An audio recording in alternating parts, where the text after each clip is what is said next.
So good evening, everybody. Welcome to our Thursday night Anamkara meditation program. With all my heart and with all my love, I welcome you to our program this evening. So great you're joining us, and it's a really beautiful evening around here. So wherever you may be joining us from, I hope it's as lovely where you are. And we're going to start, as we have been, just giving the mind and the body a chance to deepen the letting go and the letting go and the letting go. And coming back to the awareness of the truth of who we are. So we've been using with the harmonium the ancient mantra of Aham. And it's just done silently. It's just repeated silently in the mind. And it's a mantra that simply means I am. And in time, even that disappears. There's just awareness of being. And so it's said on the inhalation is the silent ah. And then on the exhalation is silently in the mind the hum.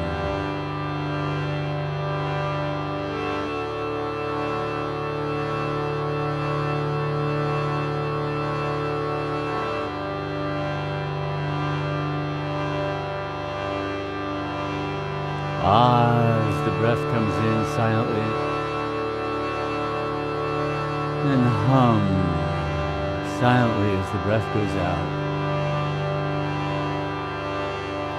Letting go and letting go. Just simply being, no doing required.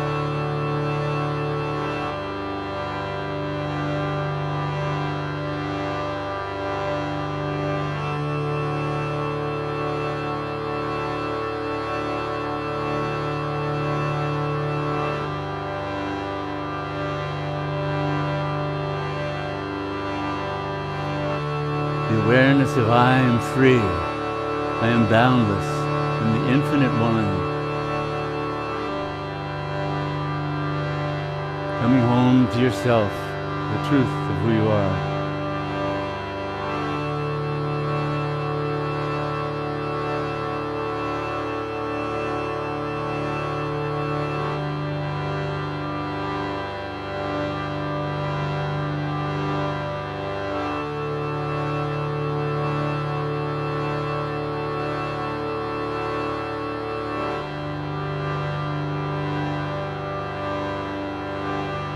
Letting go and letting go.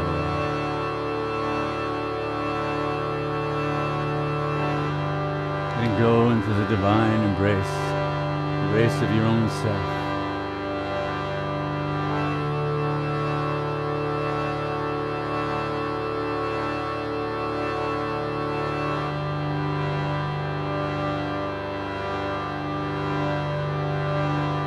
Ah, silently as the breath comes in.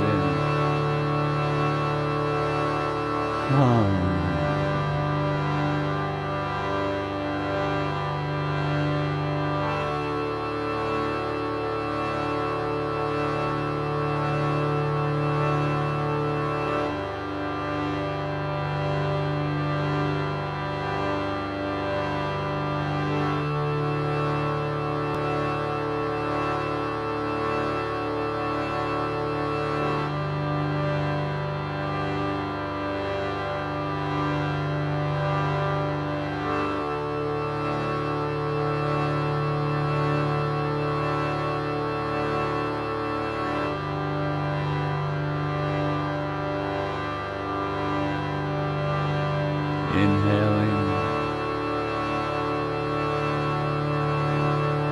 exhale.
let go into freedom.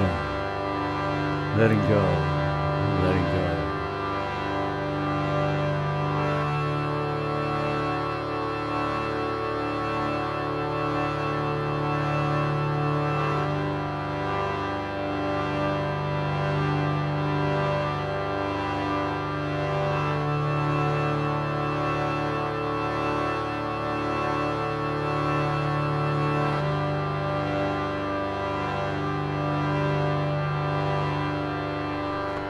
Just continuing to breathe, inhaling the fullness of being the truth, who you are. Nothing to prove, nothing to do, simply be. Be. Open, aware, free. This is your nature. This is what that meditation invites us to. Meditation is an invitation into the truth of being, the fullness of being, the presence of being. Nothing to do. Poor mind needs a rest from all that doing. The profound rest, the profound ease of simply being in all your fullness, all your magnificence. It's who you are.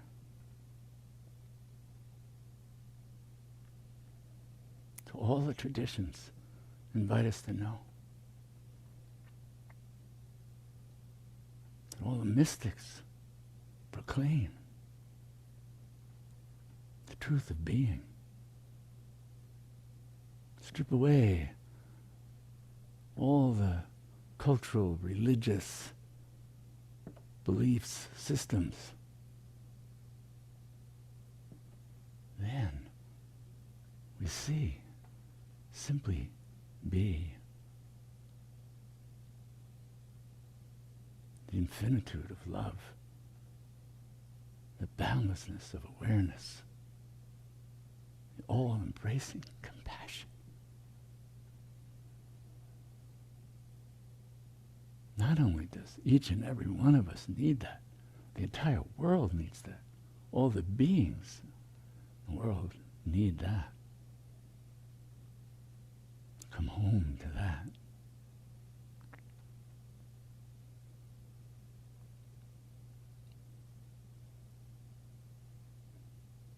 So we gather in satsang, the company of the truth. The truth is, thou art that, tattvamasi. It's already your nature. You just got lost identifying with the mind. Step away. Come back. Remember what you are.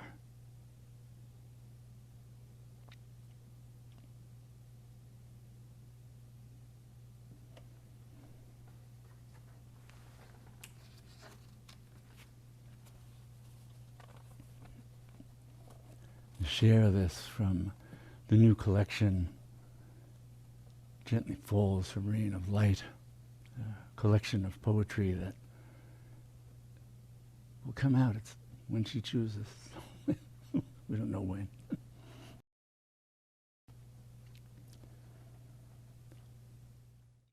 Deep longing, the mystic's way. We too often live in a state of deprivation, deep longing buried beneath layers of resignation and inadequate accommodations that can't dispel our soul's anguish. Softening the inner fortress we've built to shield us from the profound pain we've been told we must endure, told we deserve, told there's no escape from, told to sacrifice our sacred gifts, even our lives to the vision of the ruling powers who built the cross on which we hang in agony. softening, we search. We turn to religion, and we're treated as unruly, undisciplined knaves, needing to be forcibly trained out of our state of toxic ignorance. Desperate for relief, we fall to our knees in obedience to spiritual tyrants. The same way, fear-driven citizens, hoping for relief, give in to political despots and oligarchs. When the predators in power control myths and religions, the people accepting those delusions willingly obey their treacherous, self-serving leaders. Even the grace-filled gifts of the enlightened ones, avatars, sages, saints, Christ, Buddha, Muhammad, in the hands of predators, become weapons, prisons, and brutal barriers of exclusion. Is not our state of anguish, our oft-denied state of desperation, a natural response to our deprivation? To our soul deadening, relentlessly exploiting materialist society? How we've been enculturated to seek relief through consumption and competition serves those in power, but our hearts and souls are tortured and starved. Don't blame yourself, your soul, for not being nourished by the toxic gruel that is offered. Those blinded by power always blame their victims. The pain and anguish can point to what we really need. First, step away from the conditioned mind. Patiently listen deeply to your heart. The grace-filled missives from the holy mystics who have gone beyond all dogmas and religions hint at how to look within for genuine answers, for ineffable truths, for the direct knowing that has always threatened religious and secular authorities. Mystics are revolutionaries. You are a mystic. Throw off the bonds of convention, of collective delusion. Dare to ask yourself, how fully, completely loved do I feel every day? Oh, dear, sweet soul, you deserve that every moment of every day. The divine within you is radiating that love right here, right now, always. Turn to the source for what you need. Ask, how have my heart and soul been loved and nurtured and had their inherent worth reflected back to them from the time I was conceived? What did I learn about lovingly nourishing myself and others every day? Has my mind been loved and cared for in ways that nourish it and strengthen it to lovingly know and to selflessly serve? Has my body been lovingly touched, appreciated, respected, and cared for as often as it genuinely needs? What we give loving attention to flourishes. All else withers. Watch where your attention goes. Exercise your power to step out of rote patterns of giving attention and love in ways that don't serve the truth of who you are and who others are as emanations of the divine. As a mystic, you reclaim the vision of the divine unfolding as all creation, including and embracing you and all your life. You are empowered to act in accord with that deep truth. This is how mystics come to be viewed as revolutionaries. Material ambitions and success never meet the anguished cries of our souls in need of the divine's embrace. The graceful hints and practices passed on by mystics for thousands of years, serve as starting points, not end points. Direct knowing unfolds in the sacred vessel of your heart, the true holy grail, the temple wherein the divine has always dwelt. Lovingly engage in practices, meditation, contemplation, seva, always lovingly. Meditation is the state of pure, all-embracing love, unity beyond any concept of unity. Don't bring a stick to your practice. Wrap yourself in a soft shawl to remind the body-mind they are enveloped in love. Wrap the mind in a shawl of wonder, gratitude, love, and awe as you sit in the divine presence. Here, you are lovingly invited to let go and let go at your own pace. Let go and let go into that love. Choose love, moment by moment. Choose love, and you've chosen God. That's what it means to put God above all. Put love above all. The mind will eventually discover what all mystics discover, the inexhaustible wellspring of love already within you will fill you forever.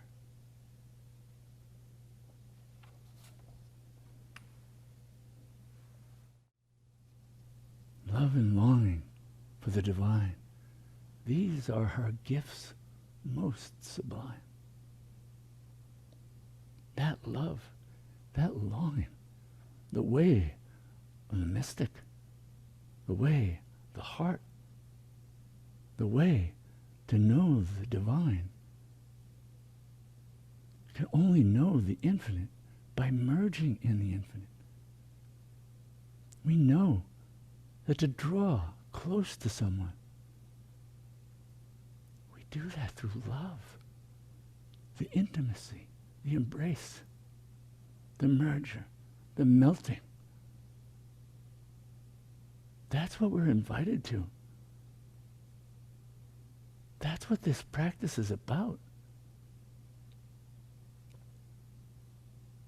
To know is to dissolve into the one.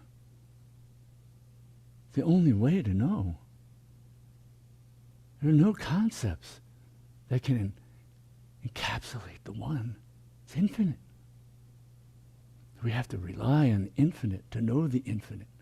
We rely on love, the infinite presence of the one. Here, now. Follow that. Always follow that.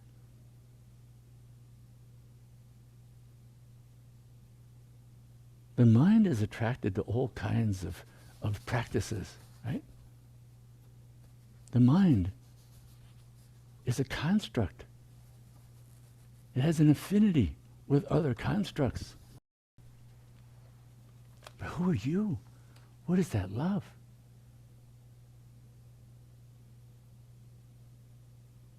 So we come to rest in the heart. Come to rest in simply being.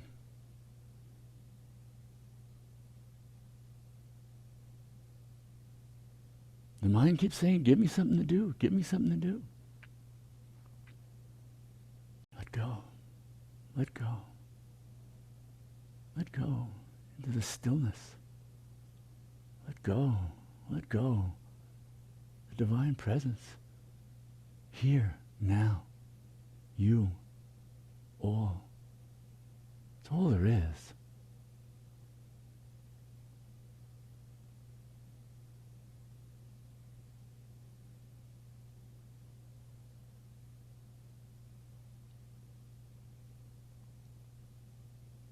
And then the divine reaches in to this domain. Reaches in to give us a way to take hold of that. To meet us where we are. Mantra is a throb of that love. Mantra is a love song of the infinite to the finite, and the finite to the infinite. We engage in mantra, in chant, in repeating Om Namah Shivaya, Om Namah Shivaya, or Om Kalima, Om Kalima, with that love. The mind can't resist dissolving into that. That's what draws us. That love and longing for the divine. That's why these are her gifts most sublime. That love, that longing, that's grace. That's grace calling us home. Helping us to refine our longing. So we get that the true longing, the deepest longing, all of that's for God. God alone. The infinite. The boundless love. The one. Nothing else will satisfy that. No relationships. No possessions. Nothing.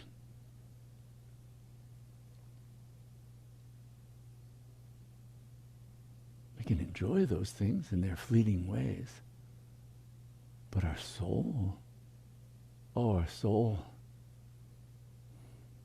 there's such deep longing.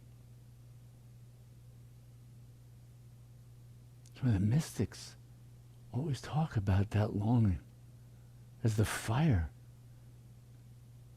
that burns up all that the mind has been distracted by, trying to fill that hole, that emptiness that comes from not knowing the truth of who you are and what the sublime creation is.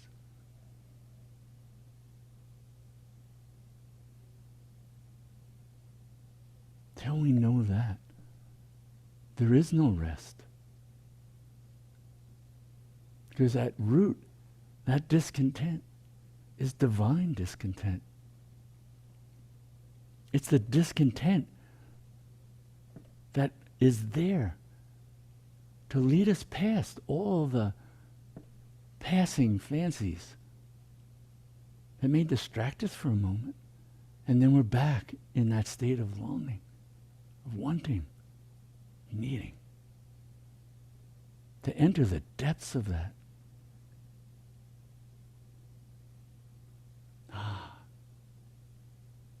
And to enter the grace. It says, oh, the divine is there, wanting to relieve all suffering. But that suffering is relieved in that stillness, in that silence, where we come to hear the divine, where we come to know the divine as our own self, where we come to know the divine, all love, embracing all, turning away none. All love, birthing all out of love. All of creation, the dance of love in form, viewed, witnessed, with a loving consciousness that delights in that, in its own creation, as its own self. That's you. This is you.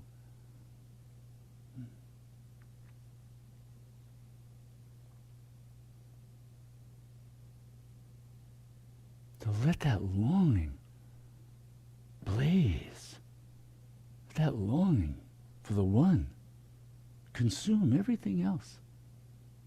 Everything else will find its rightful place in your life. But when we put the highest first, then everything else gains value by that. It's like you could have a whole string of zeros. What do you have? Zero. Oh, but you put a 1 in front of it. I have 1 billion. That one is the divine. That one is what it means to choose the divine, to choose God moment by moment, choose to remain aware, awake, present. The great poet Saint Kabir once said, look at all the things that you want. Make a list. And if there's more than one, you're in trouble. For a seeker, it's that one-pointed absorption, longing for the one.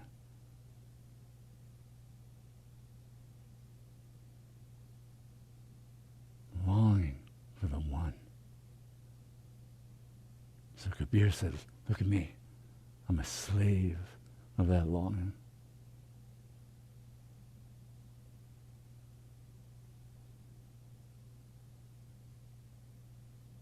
So that's what transforms our vision.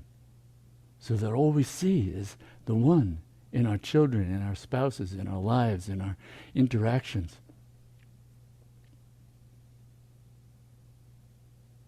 Everything is born of the one.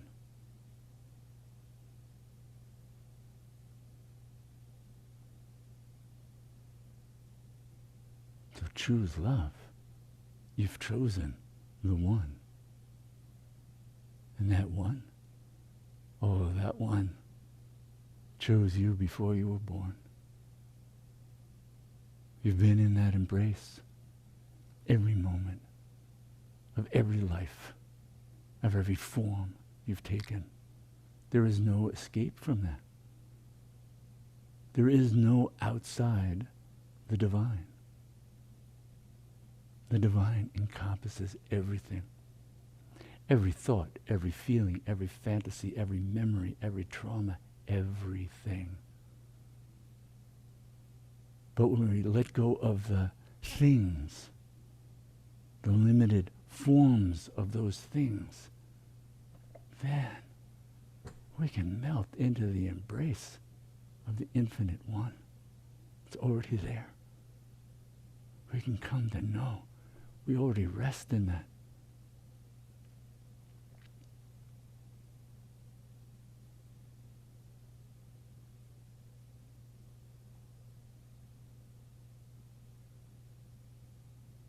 So we're going to be chanting the mantra Om Namah Shivaya for a few minutes. It's a throb of the infinite. It's a love song. So when you chant fully. It's this interplay between the infinite and the finite and the infinite.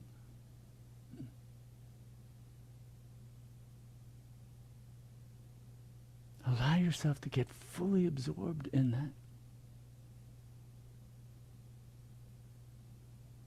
And then we'll sit in the stillness afterwards. To rest in the embrace. If the mind moves, let it be embraced by mantra. Mantra is a way of the infinite, the divine, this throb of love, to embrace the mind, the body, moment by moment. Om Namah Shivaya, Om Namah Shivaya, Om Namah Shivaya.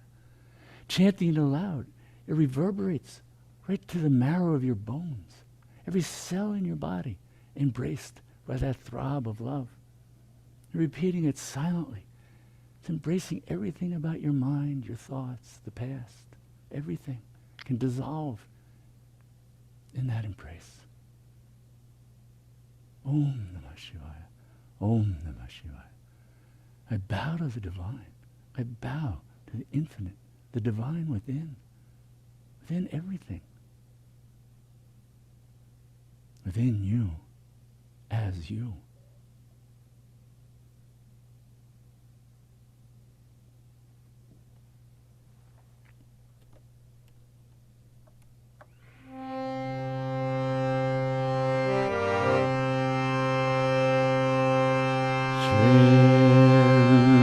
Kali Mahadevi ki jai.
to rest in that stillness, that presence of the divine.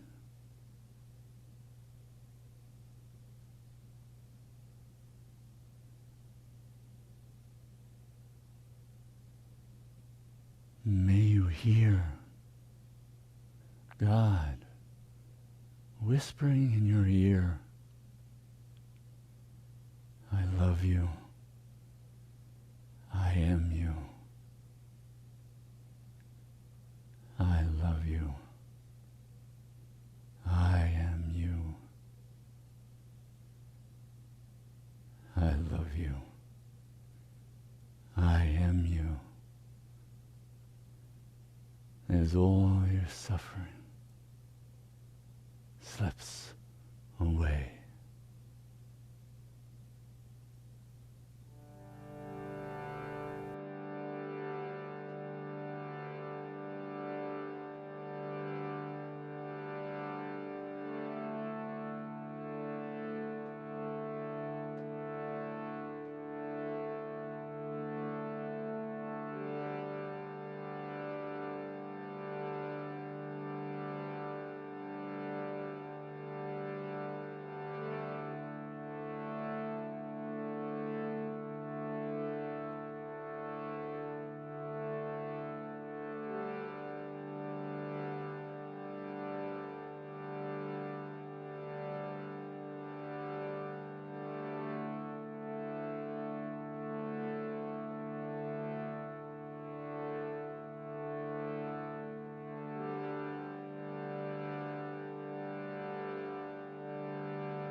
Matakali Mahadevi ki jai.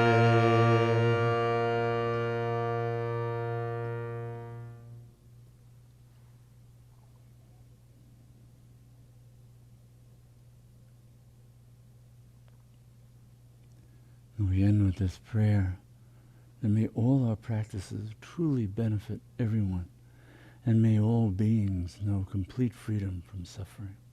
Namaste.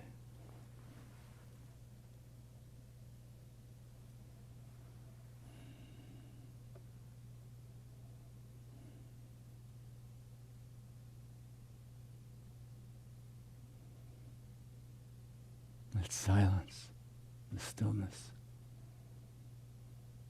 the language of love.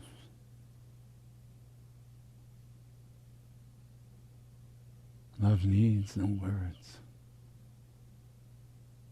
We merge in stillness and silence.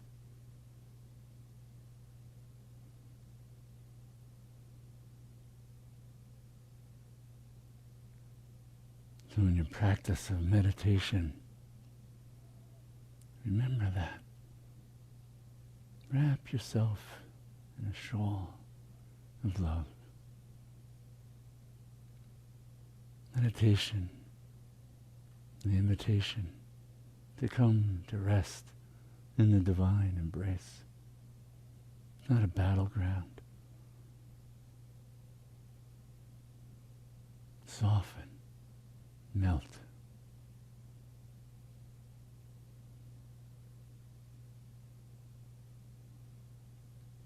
You already are irresistible to the divine. The divine beholds your beauty, your grace, your sublime nature.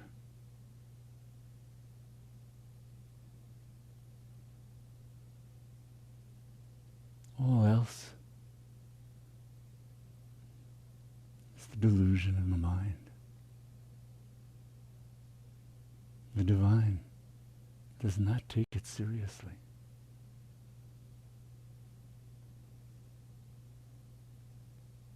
The divine sees the divine, you.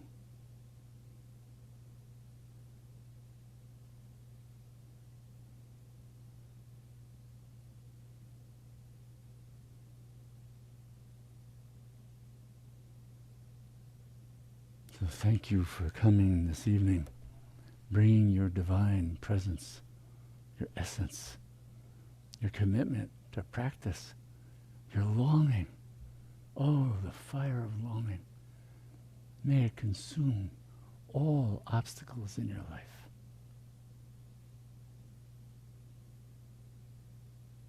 Thank you for being ones drawn to that flame of love, and then living that into your lives, walking in the way of love, of compassion, of truth.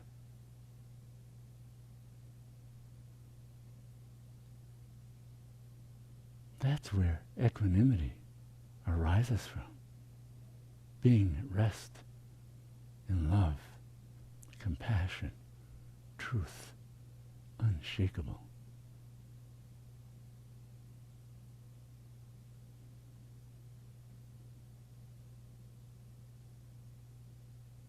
And thank you for the many ways you support Anamkar and share what we try to offer to others.